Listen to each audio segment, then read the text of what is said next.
I was a divorced mother at age 22, and I had 2 little mouths to feed. I had to go to work, and I hadn't worked up until that time. So here I was in Western Pennsylvania on a dirt road, wondering, what will I do? There was a little ad in the paper for a secretary. I walked into this office, and the guy said, "Do you type?" And I lied, I could type my name. I said, yes. He said, "Well, I just want someone here to answer the phones." So I was there for a couple months. It was a real estate office. It was a one-man show. He gave me the real estate book and he said, "Why don't you take your license?" Within 10 days, I passed the test, and now I'm selling real estate. And I wasn't making a penny. So one day I opened the paper, and there it was an ad, Sales Consultants of Atlanta. I walked in, and the girl said, "We don't need a secretary." And I said, "Oh, I came here for the sales consultants. We only hire men."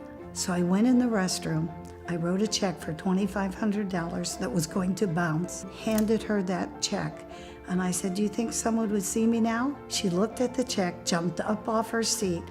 I got an interview. So the guy, when I walked in, he gave me back the check. He said, "Well, that was a clever thing to do to get in the door. I've never had anybody said they wouldn't hire a woman. Why?"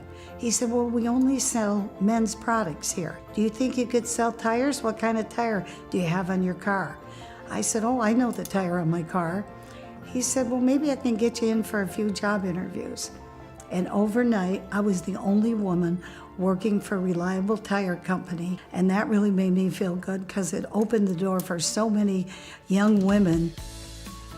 When I was doing all those in those places where men didn't want women, I never had a problem.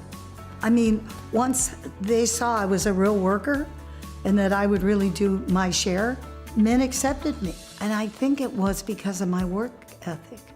I was always striving to do better, and I wanted to make money, and I was making a great living then. But it made me grow up. I was pretty brave, though. I will admit I was scared a lot.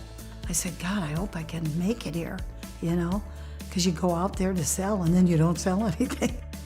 I came here in 1972, and I swore I would not sell real estate.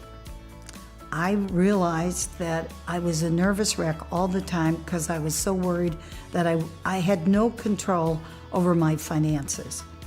And I realized as a single parent, as the breadwinner, I was going to have to be making some reasonable money. The girls were getting older, they needed more things. My girls came home from school one day and said, "Mom, you gotta bake some cookies. We gotta have a fabulous bazaar.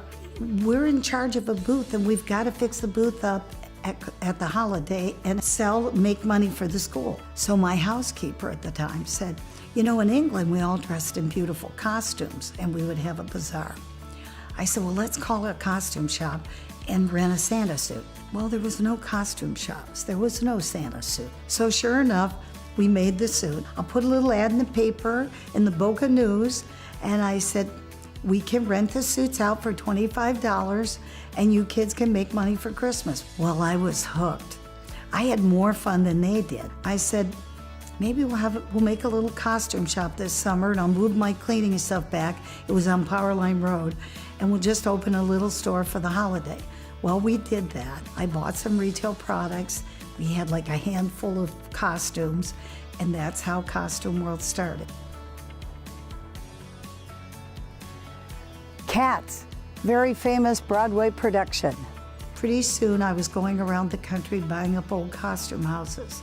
And I have to tell you, it was so much fun. We made them all into Costume World stores, and before I knew it, I had 5 stores. We have one facility in Pompano Beach, Florida, on Powerline Road. It was going to be the theatrical division, but we turned it into a museum. Because in 2005, I bought the oldest costume house in New York City. Then all of a sudden, the Caudwell Theater came up for sale and they went under. And it took us about 6 months. We gutted the building and we all worked as a family to get it open. Everybody committed to help, and we finally got the place open. And we are so proud of it because it's such a treasure for the community. Just beautiful, 42nd Street, the Dame's Number, the original Broadway works, and the revival.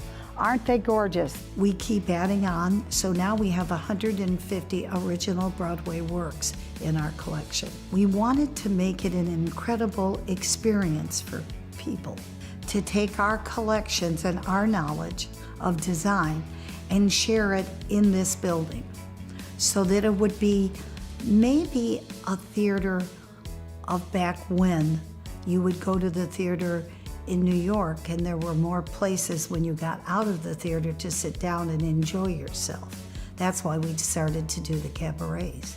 So if I was to describe the theater to someone, you would never be happier than when you leave, because you're about to see and have an experience in an elegant place that shows you so many different things. And we took every piece of our collection and shared it with people here. And I think that's the most enjoyable part of it. We put on first-class Broadway shows, we hire stars, and it really makes an absolute incredible experience for the audience that is in such an intimate setting. There's only 350 seats. There's not one bad seat in the place, and you feel that you really are involved in what is happening on the stage. And I think that's why this theater is such a treasure to the community. We have the immersive museum now. I said, let's gut this place and let's make a different experience for people. I'm a risk taker. I wouldn't be absolutely nowhere in my life today if I hadn't taken risks. And I want to say to every young child, every young girl that has a dream, she can do that dream if she sticks with it. I feel like I made it because I never gave up. There were many moments when I wanted to throw the towel in, but I said, tomorrow will be better. I've got to push through. I mean, I've really gone through a lot of obstacles to make all of this happen.